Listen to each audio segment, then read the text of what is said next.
NVC clinicians, welcome to today's webinar. I am Morgan Boyer and I'll be moderating this session, CT Imaging, What Every Stroke Clinician Should Know. ANVC is dedicated to the creation of seamless neurovascular care services led by evidence-based, empowered clinicians that fully support the holistic needs of our patients and their families because our stroke patients deserve nothing less. For more information about ANVC, please go to www.anvc.org and become a member. We do have a few housekeeping items before we begin. Number one, the session is recorded and will be made available in the members only section of our ANVC website. Number two, however, only viewers who attend this live session in its entirety will receive one continuing education hour. Viewers will receive an evaluation from the Arizona State University, and after completing and submitting the evaluation, participating viewers will receive a continuing education certificate. But again, you must attend the live session to be eligible to receive this credit. If you are joining this webinar today under a phone number or nickname, please enter your name in the chat or send an email to info@anvc.org in order to ensure you receive the evaluation for the continuing education credit. Please feel free to enter any comments or questions into the chat throughout the presentation, and at the very end, we will review these questions with our guest speaker. I am now very proud and honored to introduce our guest speaker for this webinar, Dr. Ann Alexandrov. If you don't know Ann, I don't know where you've been, so welcome. Ann is a professor of the University of Tennessee Health Science Center. She is our NetSmart Program Director and immediate past president of ANVC. She is also the chair of the ANVC Leadership Committee, board member of the American Society of Neuroimaging, and also our editor-in-chief of our one and only ANVC's Stroke Clinician. Welcome, Ann, and you now have the table. Thank you so much, Morgan. And I'm really pleased to talk to all of you today about neuroimaging. We actually decided to change the name at the last minute to CT imaging because when I was invited to do this, I said, oh gosh, all forms of neuroimaging in 60 minutes, that's about impossible. So what I decided to do in really looking at the utility of this information was look at what's the most common form of neuroimaging that we use in stroke. And that, of course, is computed tomography or CT. So I will talk briefly about MRI. I will talk briefly about duplex and transcranial Doppler imaging, but I'm mainly going to be doing that in the context of how they complement CT imaging. So with that, here's my disclosures, and I really want to emphasize I am a nurse practitioner. My PhD is in hemodynamics. I am not a physician. I'm certainly not a vascular neurologist. So I know what I know, but I'm very quick to say if I don't know something and to ask for help. And that's what I think produces a very safe advanced practice provider. And I hope that all of you agree and do that as well in your practices too. So what are priorities in acute stroke? And there's obviously several. First of all, it's the emergent assessment and stabilization, airway, breathing, circulation, and that brief disability assessment. Diagnosis is then the next step. And remember that acute stroke is primarily a clinical diagnosis. And that's because CT imaging in particular is slow to show acute changes. In fact, it can take about a good 6 or 8 hours for you to really begin to see a lot of changes on computed tomography, and therefore clinical localization is something that we have to really master and utilize to make the diagnosis of acute stroke. We tend to do that on the run. If you're not doing that on the run, that is something that you should make a goal for your program is localizing on the run. Where are you running to? Obviously, CT imaging. And collecting the NIH stroke scale score during that process as well, because you need to have a good assessment when you're examining a CT. That's by doing that exam up front, you're able to kind of point to the areas on the CT then that would likely show changes. Non-contrast CT is typically followed immediately by CT angiography, maybe CT perfusion. It really kind of depends on your program. Our program in Memphis is less interested in CTP, and I'll explain why in terms of some of the shortcomings. But the important piece here is do it right away. You don't wait. So you're on the table, get the CT, the CTA, and again, maybe the CTP. And by doing this, you're able to identify very clearly what you're dealing with. If you work in a program that says only do CTA if the patient's NIH is 6 or greater, I would argue that that's substandard care. MRI should be available for outside the box presentations in the acute diagnostic phase.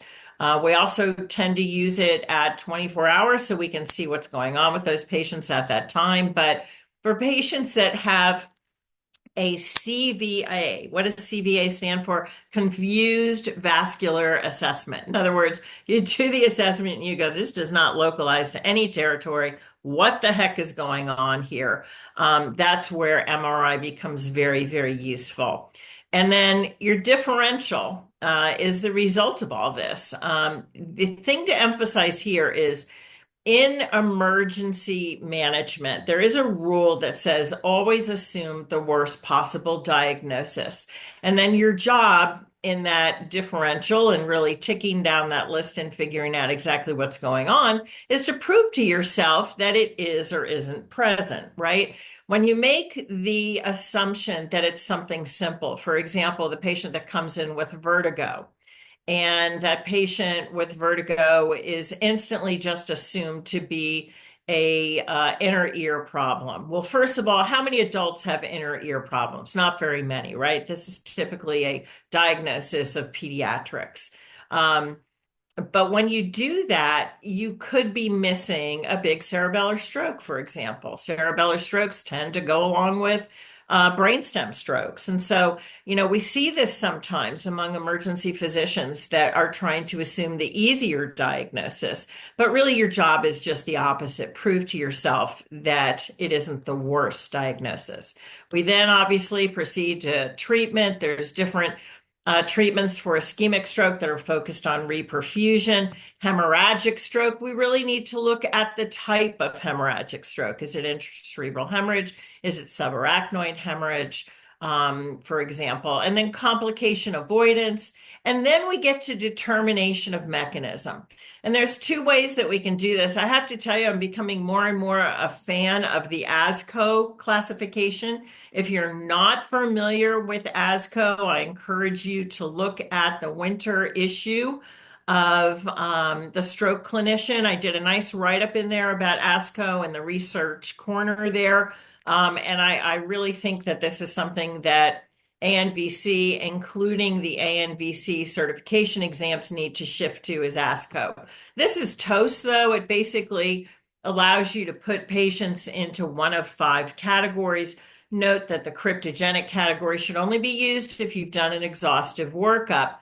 But the important thing about imaging is that imaging helps us pop the patient into that category. Without imaging, it can't be done. So if you're one of these sites that doesn't do CTA unless the NIH is greater than 6, well, you could be missing big changes that really are not going to be helpful to you when it comes to classifying stroke. And without classification, you don't know how to proceed to secondary prevention.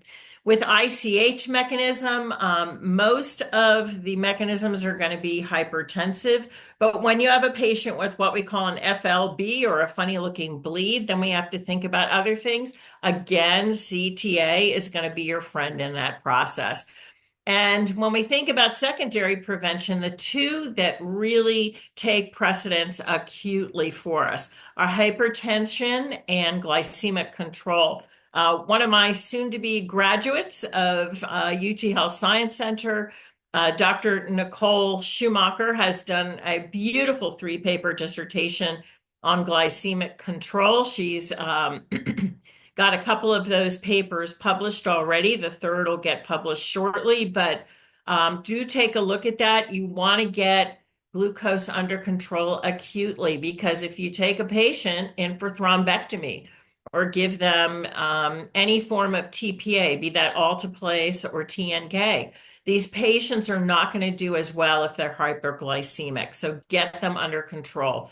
And then, of course, antiplatelets, hyperlipidemia management with lipid lowering strategies, and extracranial arterial disease that may require stenting or carotid endarterectomy. Those three kind of fall into one bucket together. And then anticoagulation and, of course, smoking cessation, which is absolutely key. So those are our priorities, right? But we're focusing today on imaging, and there's many advantages and disadvantages to non-contrast CT imaging. If you're going to sit for the NVRN, if you're going to sit for the ASC, if you're going to sit for the scenic, if you're going to sit for the ANVP, a lot of the information you're going to hear today is very much tied to those exams and being successful in certifying with NVC3. And here's advantages and disadvantages of CT imaging. Obviously, everyone's got a CT for the most part. It's extremely fast. It's less expensive. There's no contraindications.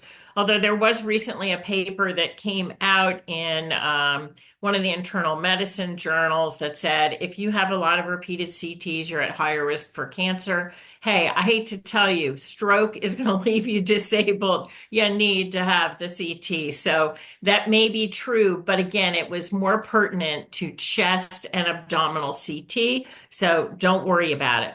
It has an extremely high sensitivity for the detection of intraparenchymal hemorrhages, or ICH, for example. It's about 100%, so exquisitely sensitive to those ICH cases. Subarachnoid hemorrhage, about 90% sensitive. And so that's why, again, being able to follow that with CTA and occasionally going on to do lumbar puncture if necessary can be important.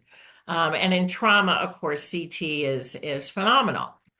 The disadvantages, like I said, it's probably going to be normal if the patient's hyperacute. And so that means you and I have to be very good at clinical localization, because we're essentially making a clinical diagnosis of stroke. And the other thing is it can over or undercall hyperdense arteries. And I think that's really, really important to acknowledge, because you can be pretty certain that it's hyperdense, but it may not be. Signs of ischemic infarction on a non-contrast CT. Early on, we may see what we think are hyperdense signs, and they may be, or then again, they may not. Blurring of the gray-white interface, I'll be pointing that out, but remember the gray matter is on the cerebral cortex. It's where you have the nucleus of the neuron, and it's going to be a brighter area. The white matter interface is where you have axons, heavier fat content, for example, along the axon, right? And so that's going to be darker. The lentiform nucleus, typically we should see very, very clear margins of the lentiform nucleus. Sometimes they get blurred. That takes on huge significance for things, for example, like the aspect score. And then focal effacement can also be seen, where instead of seeing the beautiful squiggles and wiggles that we should see of the gyri in the brain and all the spaces in the brain, instead we just see kind of like mashed potatoes. It's kind of flat in comparison on one side. Later on, we begin to see frank hypodensities, also called hypoattenuation. We can oftentimes see a clue in very subtle changes, which is deformed lateral ventricles, where you may have some compression or displacement, or one looks larger on the other side or slightly misshaped. And that tells you there's probably something going on there. But also it could mean that the scan is slightly rotated. And so you have to be cautious in your interpretation. And then you can also see encephalomalacia, where it's that area that just fills in with very dark CSF fluid content. And that's also a test question on your NVRN and ASC. So here's an example of hyperdense arteries that would signify a large vessel occlusion, or ELVO. And let me stick my pointer on here so that I can point to you. Where is it? Here we go. So here's the pointer. So you see this bright white area here, starting really at the top of the internal carotid artery and extending into the first portion, or the M1 portion of the middle cerebral artery. Over here, you see what's called an M2 dot sign.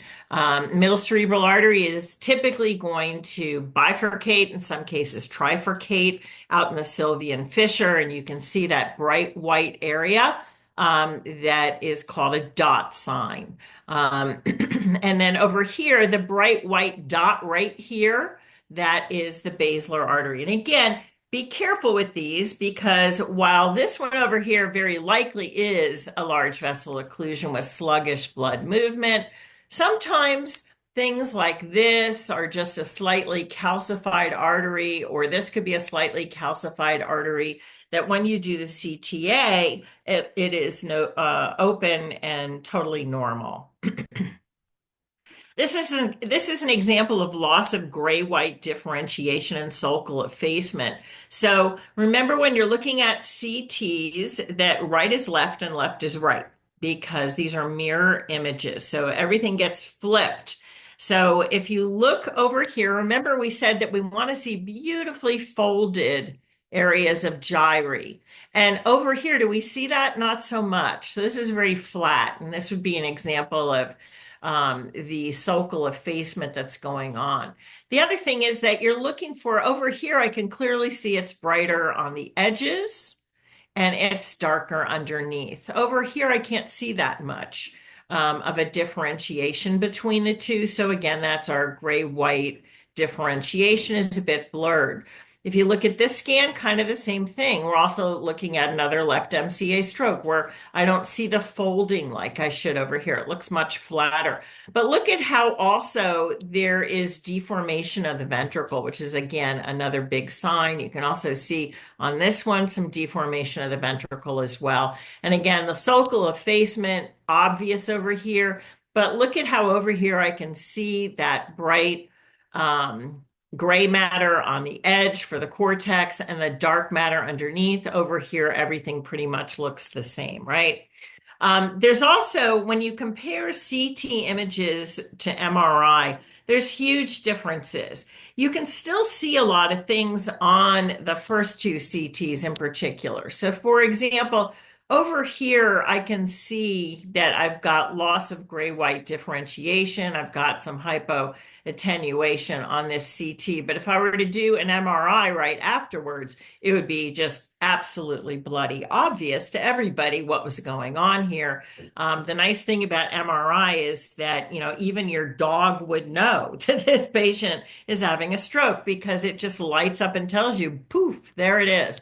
Over here, again, I can see that there's some flattening of the lateral ventricle and the anterior horn of it up here. There's also a little bit of darkness over in here that's suggestive of an acute lacunar infarct. Here, it's, again, very obvious. Your dog would tell you the patient's having an infarct. This CT is a little more difficult because we can see that there's, likely some white matter disease going on with this patient, periventricular white matter disease. That's pretty obvious in this particular CT. But you look down here on the MRI and bing, bing, bing, bing, bing. What are these? These are embolic strokes. So you see how the MRI is now clearly taking this patient up here and putting him into the cardioembolic category, which means if the patient is not in atrial fibrillation, and so it's a paroxysmal atrial fibrillation, you can't discharge that patient on anticoagulation because you don't have proof of the rhythm. And so instead, you'd have to be sending them home on antiplatelets. And what do you need to do with that? You need to loop recorder this patient. So putting a loop recorder in is going to tell me that this is a cardioembolic stroke because it's going to be able to monitor for AFib continuously. And the data show that you need 4 months or more of loop recorder monitoring in some patients to make that diagnosis. And putting on external monitors that way is just impractical for the patient, and they will likely not comply. So again, MRI is very complementary. For CTA imaging, it's widely available in most hospitals at this point across the United States and most of Western Europe, Australia, New Zealand, and a good portion of Asian and Middle Eastern hospitals as well. Less available in Africa, but CT in general is less available in Africa, unfortunately. But it does help us with pathogenic mechanism because I can look at atherosclerosis within vessels. And again, if we're using ASCOS for the pathogenic mechanism determination, then I can actually score the amount of athero and my concern over it versus, for example, cardioembolism, which is very important. So ASCOS really is a nice way to look at mechanism. You want to report it immediately after your CTA. Don't put the patient back in the ED and wait for someone to tell you to do it. It's totally inefficient to do it that way. And it always needs to be the aortic arch through the neck and on into the intracranial circuit. So generally you're going to need an 18 gauge IV for this. Usually it's antecubital, but if you're on, for example, a mobile stroke unit and you're allowed to do external jugulars, then you can do an external jugular and just change your timing on the CT to be able to do that. The contrast load is generally 3 times greater. And because of this, there's a lot of clinicians that use the excuse of, oh my gosh, the patient could have acute kidney injury. I've put some data up here from the neurons over nephrons paper, if you will. That's kind of what everyone calls it. This was a paper that came out of a great group of scientists, including Andrew Demchuk, who was one of the leaders of the aspect score development. And what they basically found is that acute kidney injury is rare from a CTA. And I think it's really, really important to kind of get that out there because your emergency physicians in particular, kind of get their knickers in a twist about this. And they really shouldn't. This is a great journal club paper to consider pulling. It's, came out in 2017, so it's now a bit of an older paper, but it's still extremely important to make sure that everyone is on board with this.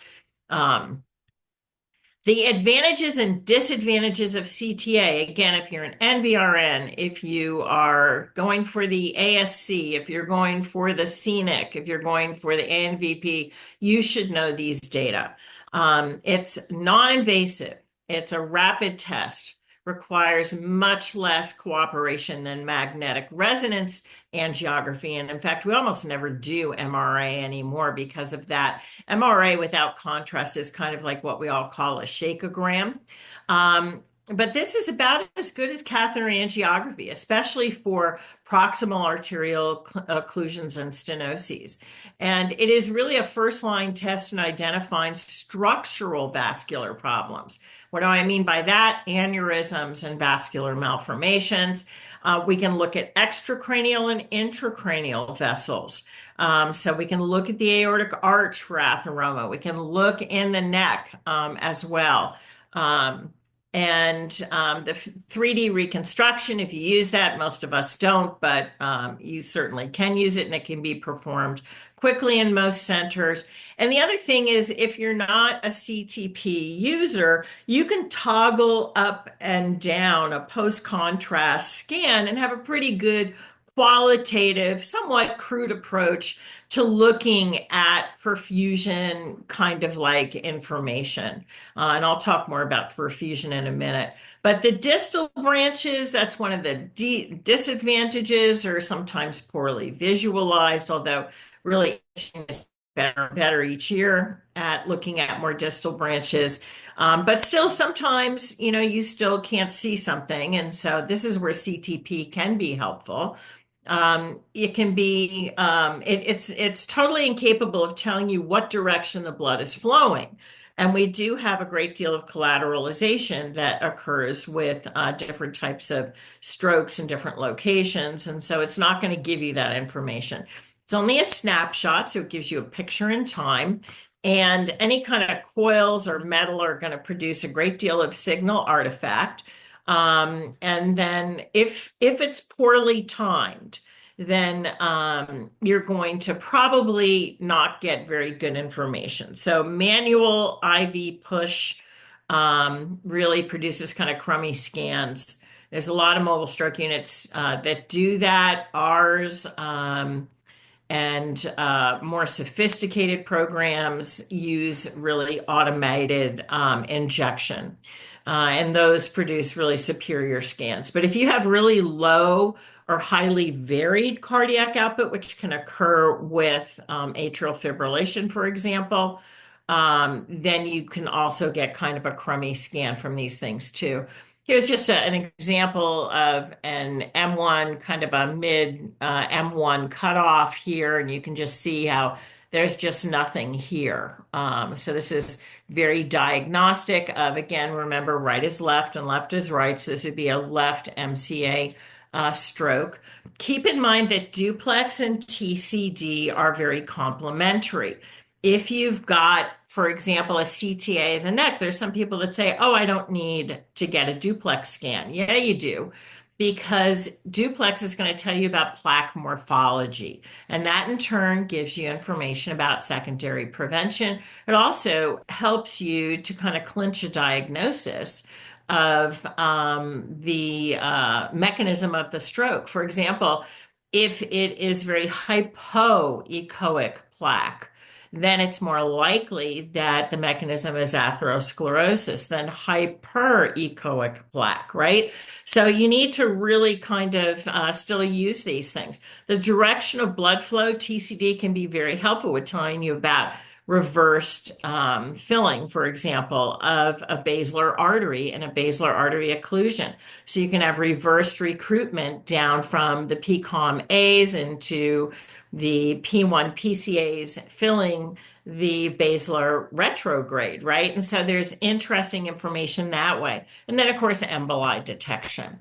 So let me give you an example of a lady on our mobile stroke unit. This is an 83-year-old with sudden onset left hemiparesis, severe dysarthria. It started at 8:40 in the morning. She lives with her daughter, who witnessed the onset and called the ambulance at 8:50. So this is ultra early findings on stroke.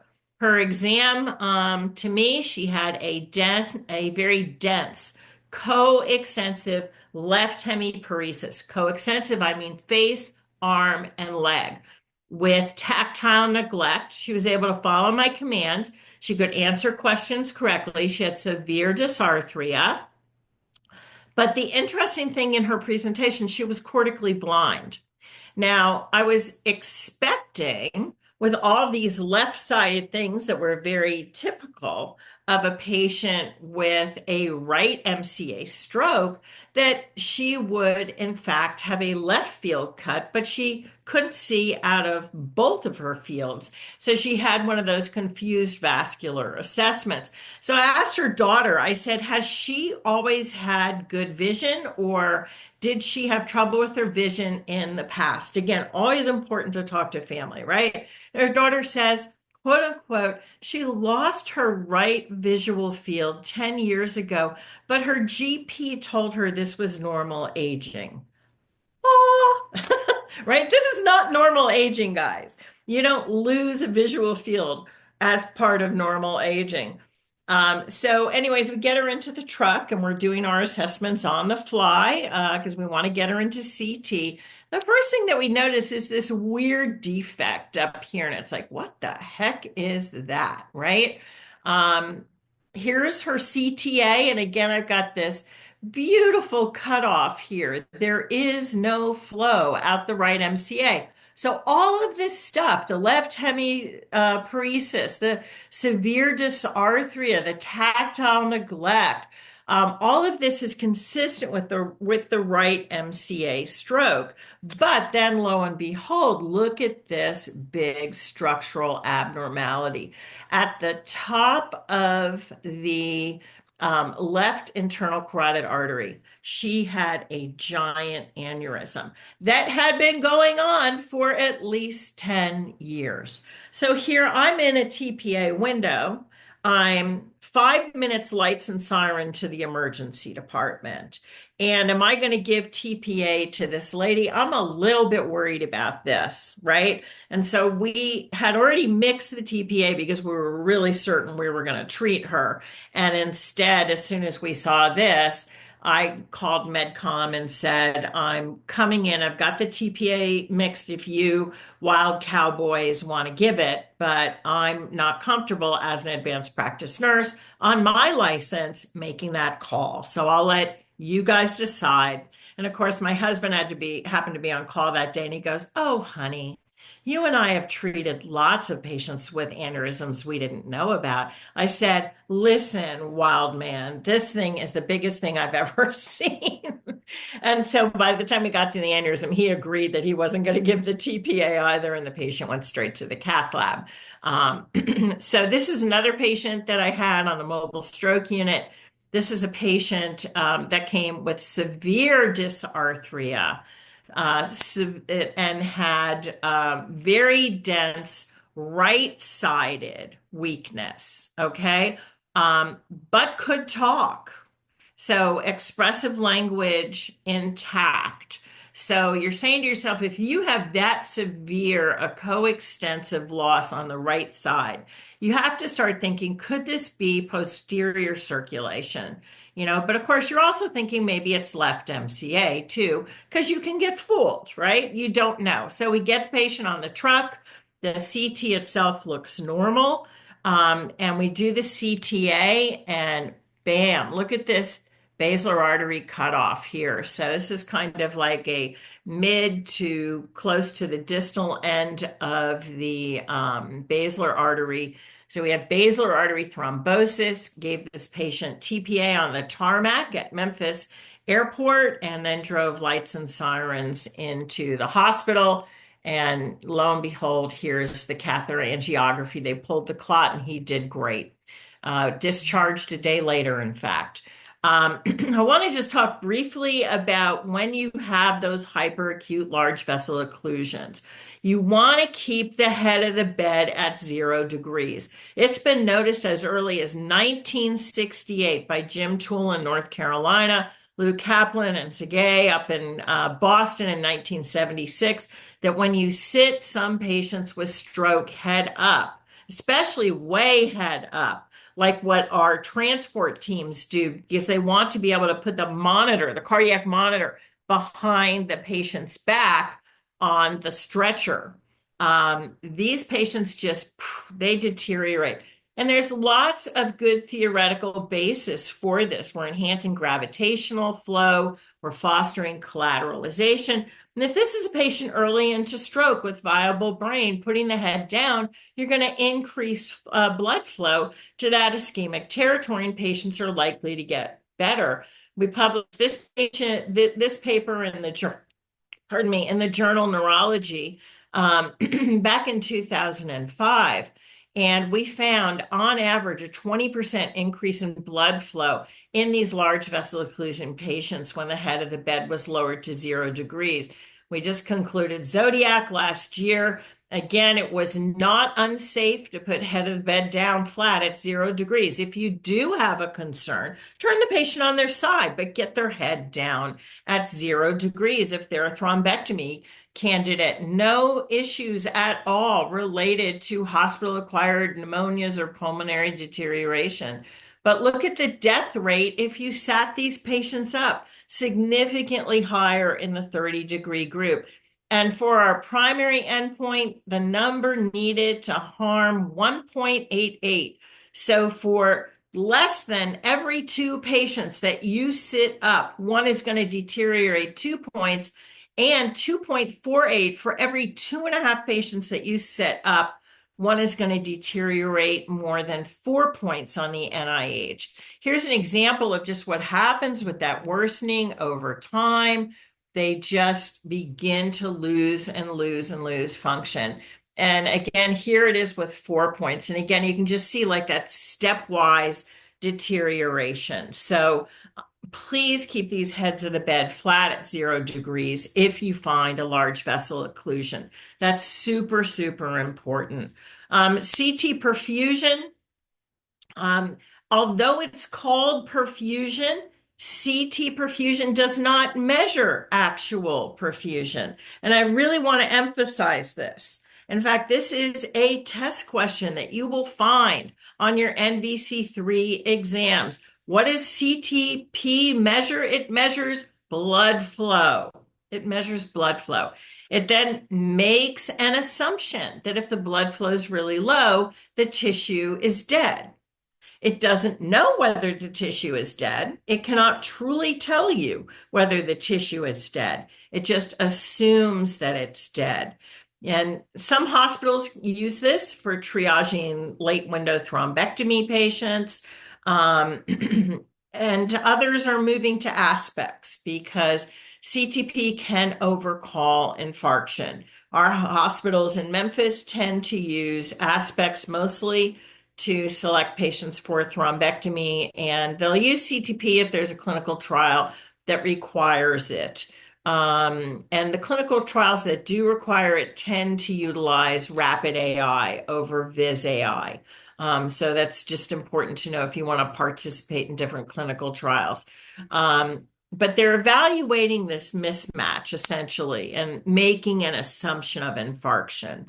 The nice thing about CTP that is very valuable is that if you have patients where you can't clearly see a distal occlusion on CTA, but you're localizing on your clinical assessment findings to that territory, then CTP is going to show you this. And again, we're really talking about something that's valid only in MCA stroke. The scanning time is pretty darn fast. And it produces perfusion maps, and I'll talk about those in a minute. You want to ideally obtain it after CT angiography is completed.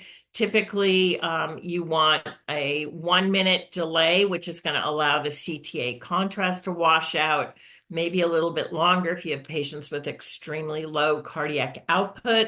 Like those patients with EFs, that are in the high teens or and in the 20s, for example. But you may not know about that because unless that patient is known to the hospital. And again, it allows the team to assess need based on everything else. So what are these maps and what are the different things that CTP evaluates? It evaluates the mean transit time. And when that is increased, it occurs generally with patients with maximal vasomotor exhaustion. So what do I mean by that? What I mean by vasomotor exhaustion, which is a term you'll find on the ANVP exam, it means that in territories that are subject to severe ischemia, you don't have the ability to auto-regulate, which allows you to expand or contract in relationship to blood flow needs, right? Here in these areas, everything is just wide open like this. And so in those areas, you can have increased values on mean transit time. The time to peak is the seconds until you're going to hit peak enhancement. And if it's longer, that suggests that there's delayed flow, right? I mean, that makes sense. The Tmax is the time to arrival of the maximum amount of contrast. And again, you'd expect that to be longer in patients with delayed flow, right? Cerebral blood volume. This, you're going to think just the opposite, that if it's increased or within the penumbra, that can mean that there's slow transit through that territory, but it can also mean that it's normal. And so you have to be cautious about CBV interpretations and consider them alongside these other values. And then cerebral blood flow is calculated from all of this. And if it's decreased, it suggests lower perfusion. So the main role has been to identify patients that have substantial tissue volume that could be salvaged. And of course, Dawn and Diffuse 3 use CTP software, and because of that, we see guideline recommendations for use of CTP in selecting patients for thrombectomy if it's at late windows or unknown time windows. And so this is something that a lot of centers are using because of that. But again, it is by no means perfect. And probably one of the biggest hints that you should look at is if you calculate an aspect score, which I'll talk about next, and the aspects looks better than the CTP is likely overestimating that core or saying that this is infarcted when perhaps it's still salvageable. And because of this, many interventionalists have moved away from it. This is just an example of software calculated CTP mismatch. Remember, the Tmax and the CBF are typically used to determine core in these things. Remember, too, that if the patient has old infarction, that old infarcts are going to get counted in as infarct volume. So, for example, you look at the non-con here, all of this, obviously, this is not what brought the patient to the hospital today with new stroke symptoms, especially if they localize to the left MCA territory. If they localize to the left, like this is showing you over here on the CTP map, then all this stuff it's showing you here, like, for example, this one and this one and this one, that's all non-contributory. But again, it's added into the total volume, and so it can give you a inaccurate interpretation. The nice thing about all of these post-processing artificial intelligence software programs, like the VizAIs, like the ADOC, like the Rapid AI, is that they allow you to send this information to everyone. And Wendy Dusenberry's paper that came out now just about 2 years ago, I think, that provided a state of the science review of how to really grow your stroke centers. We made a strong recommendation in there that all levels of stroke centers should use AI intelligence software, especially if you're a smaller center.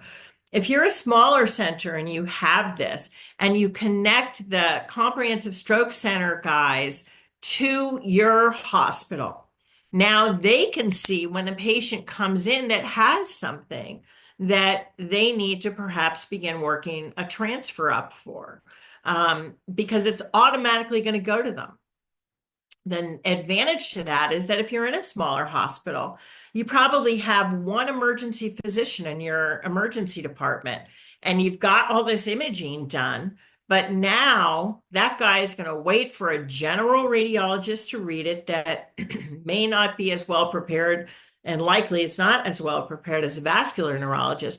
But the other thing about them is that they may be busy with a code blue, with a lady that comes in premature labor, with a motor vehicle accident that comes in that needs to be worked up, right? And so that means that stroke that's looking stable with an airway, breathing, and circulation isn't going to have any attention.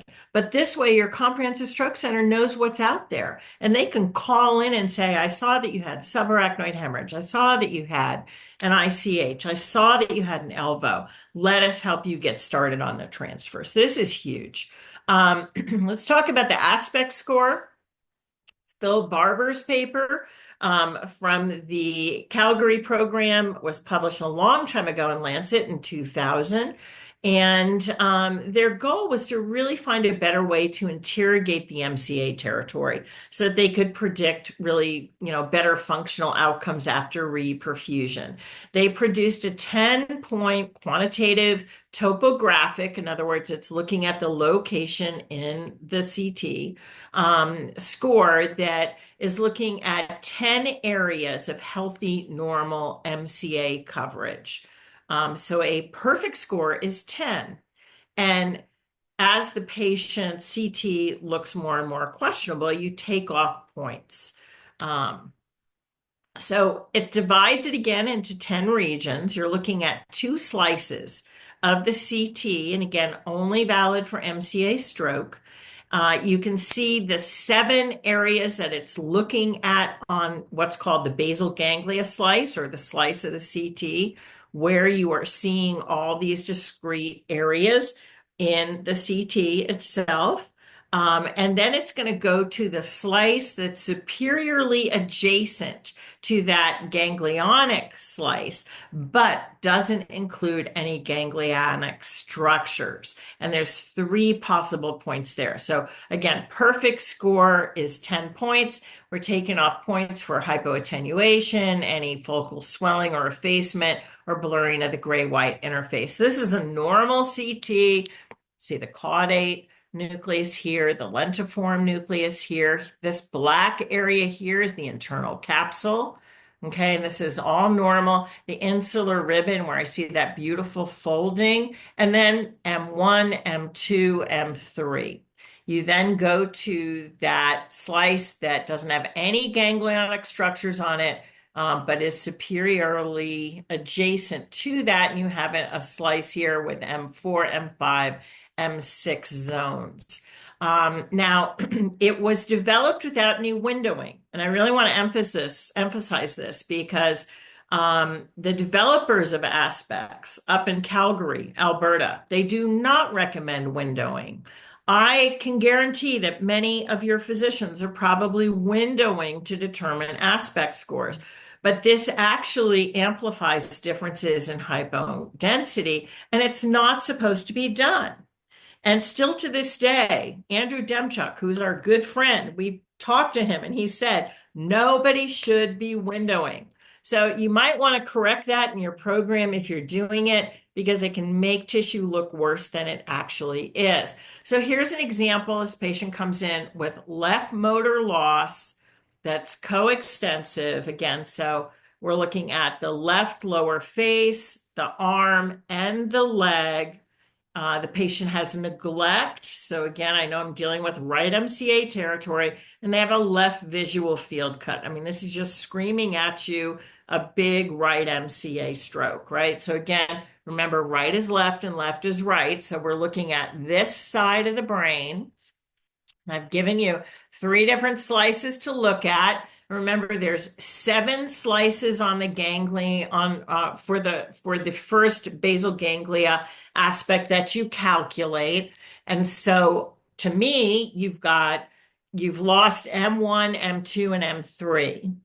You've lost the caudate, you've lost the insular ribbon, and you've lost the lentiform. So you've lost pretty much everything except for the internal capsule, which still looks pretty clean here. And again, that internal capsule still looks pretty clean here and here. So depending on which basal ganglia slice you look, to me, you've lost 6 points on this ganglionic slice. I come up then to the next slice, superiorly adjacent, that doesn't have ganglionic structures. And again, over here, I think you've lost M4, M5, and M6.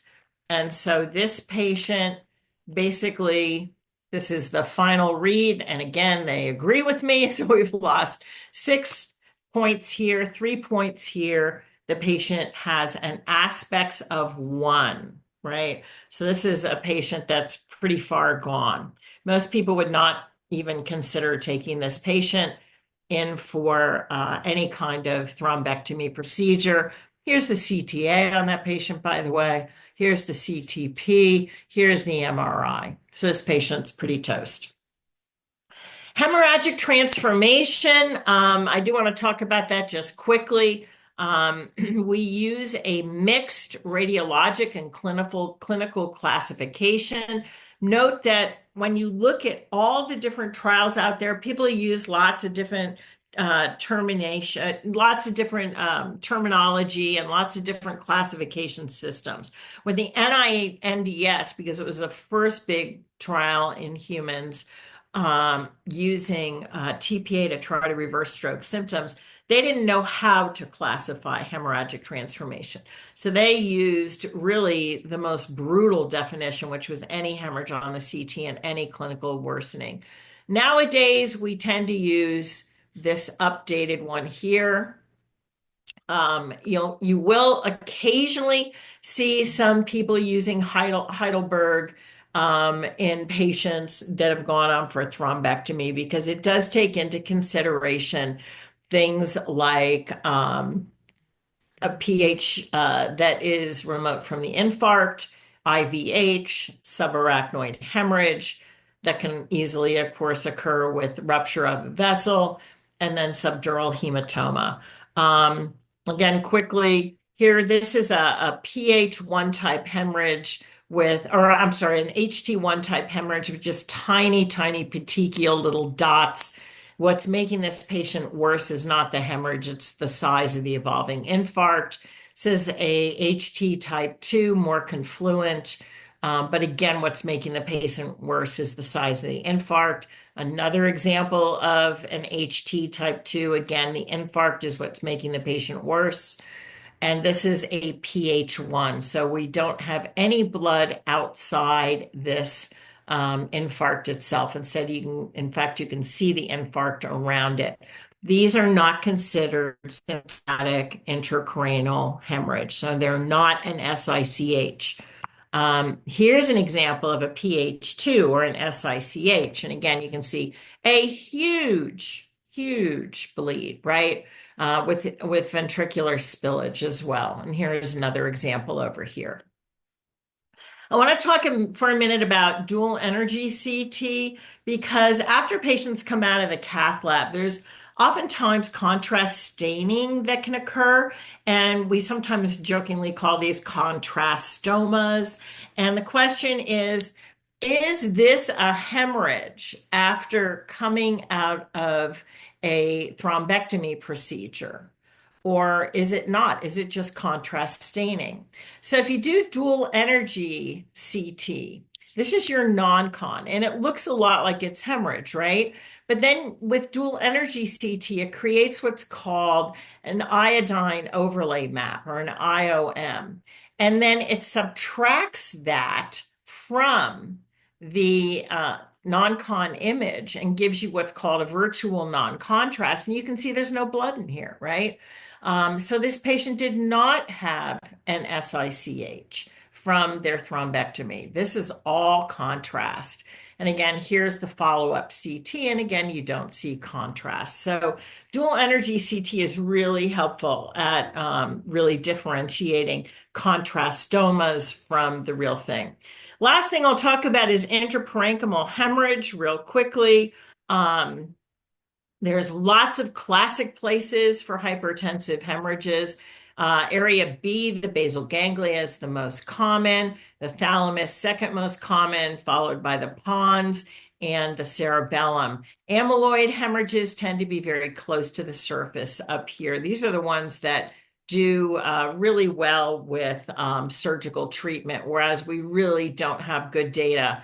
In fact, the ENRICH study, the only reason it was positive was they stopped enrolling patients like this and this. So it was mainly positive because of the surface level bleeds.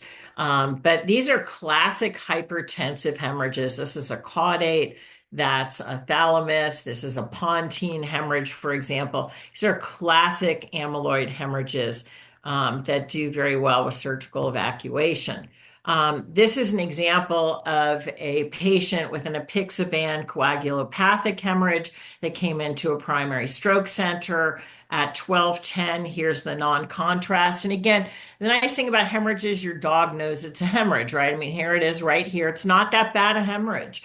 You know, you see that and they call their comprehensive to begin to transfer, and they say, get the blood pressure down and reverse the apixaban with andexanet alpha. Unfortunately, they did not carry the antidote, so they gave four-factor PCC, which is essentially like giving saline to your patient. They put the head of the bed up and they got the patient out of there as soon as they could. Gets to this comprehensive by 2 p.m. And I mean, look at the bleed. It's just the four-factor PCC isn't going to help, right? So they basically decide not to escalate care and the patient's dead. Anticoagulation related hemorrhages are deadly. We always do CTAs in patients with hemorrhage.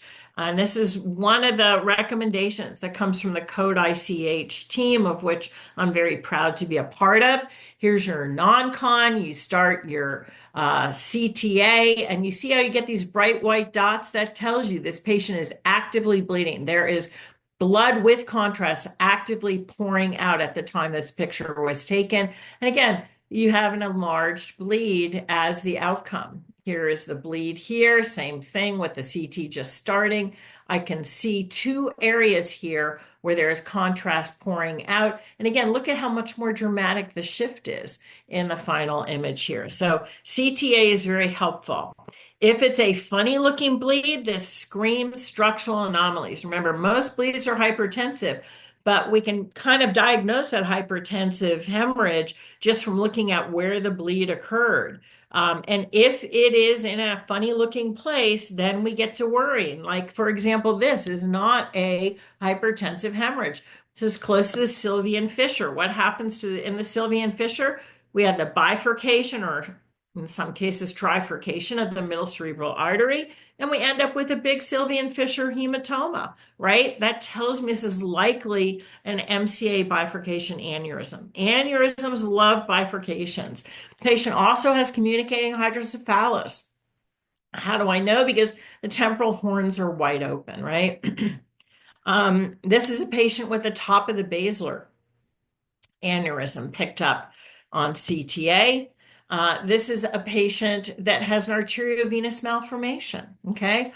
And so these, again, require that we use CTA. Here's another patient with an MCA arteriovenous malformation. So CTA is very, very helpful. Primary ventricular hemorrhages are not always hypertensive. They're not always hypertensive. In fact, in the largest series of these, 50% of them were rupture of an anterior communicating artery ACA bifurcation aneurysm. Estimating hemorrhage volume, we use Cartesian mathematics for this. The A times B times C method divided by 2. And that's going to give us our volume, but it's only valid in ellipsoid measurements. So this is a classic spherical ellipsoid hemorrhage. And again, this is a fairly accurate assessment of the volume. Whereas this one is a crazy shape, it's not going to be accurate. Do not count the slices that have intraventricular hemorrhage, just the parenchymal slices. Lastly, a word about MRI. MRI supports and confirms your mechanism. It's very, very important. And you don't do it, you could be treating a patient like this and sending them home saying, we aren't sure what caused your stroke, but we'll stick you on antiplatelets without any monitoring. And look at this. This patient clearly has a cardioembolic mechanism, right? Here's other things. These are very, very distal. And how did this stroke happen all the way out here? It had to come out a large artery. So this is a patient that has cardioembolism, right?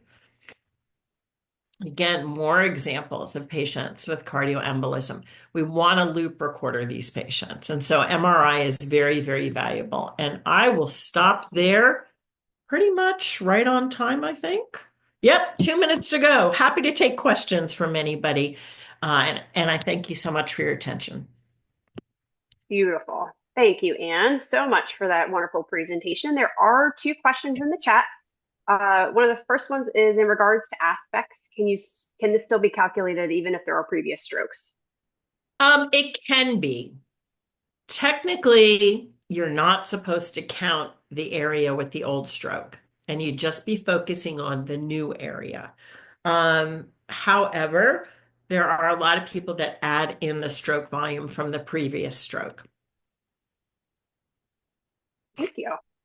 And there was another question. I learned about carotid web recently at a presentation from the AANN conference and was wondering if that's something you have seen in practice often.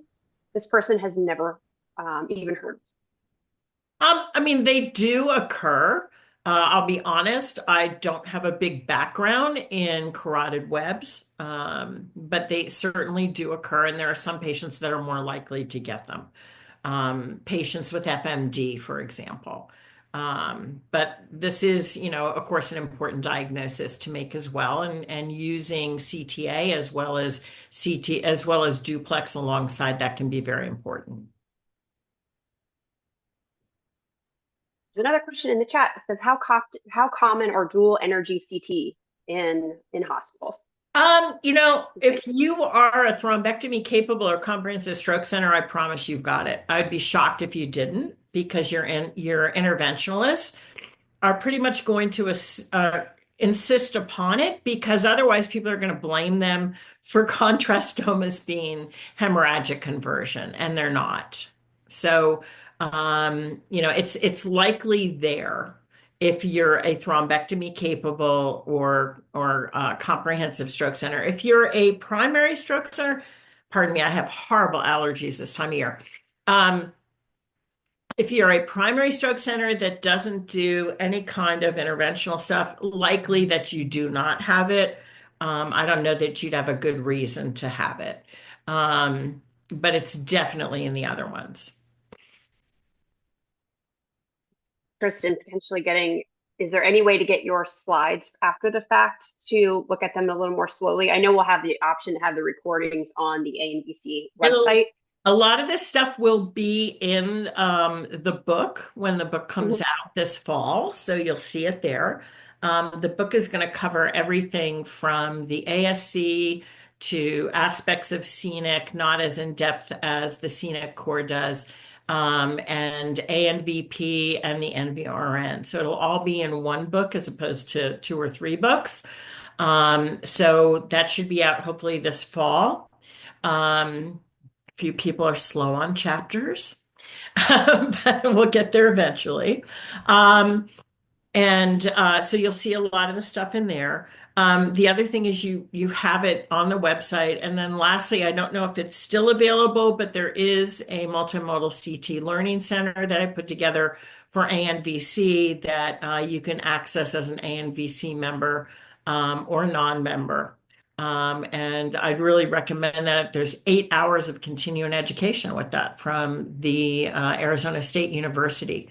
So that will go very slowly into all of that with quizzes to test your knowledge. I think you'd find that really helpful. It's a great point. That option on the webpage is a tremendous resource. That's a good one. I'm glad you mentioned that. I didn't think of that. All right, I have one more question for you as we wrap up. Do you prefer one AI over another? AI can, I would say that they're all very good. I'm going to be non-biased here and just tell you that you just need to get one of them. Talk to each company and find out who can really make you the best deal. If your comprehensive participates in a lot of clinical trials, the odds are they probably have Rapid, because that's the one that's most classically used for clinical trials. But Viz is very commonly used out there as well. They're both very, very good. I'm less familiar with AI Doc, but I understand it's pretty good too, but they cater more to kind of general radiology all over the body, I think. And I think Viz is kind of moving more in that direction too, whereas Rapid is more, specific to the brain. But I would tell you any one of them, and definitely hook up with your comprehensive. If your comprehensive has one of them, you want to have the same one, because that way they can see your imaging. imaging. Don't pick something that they don't have, because then they would have to get it too. And the odds are if they already have one, they're not going to do that. So I would seriously think about it. If you are comprehensive, it's still useful or thrombectomy capable, especially for your stroke coordinators, because all your times are right in there and you can communicate straight through the app to each other, which is really, really helpful too. So just get something. Yep, I agree with you. That is a key piece of triage and communication between your two facilities. That's a huge help. I know it was for me back in the day as well. So appreciate that. I think that answers all of our questions. And again, Anne, thank you for all your time today. This was a very, very informative and helpful topic today. Pleasure. We appreciate it. All right. Thank you, everyone. Look forward to your emails and make sure you fill out your evaluation so you're able to get credit. Thank you for attending ANVC's webinar for today. Everyone have a great day.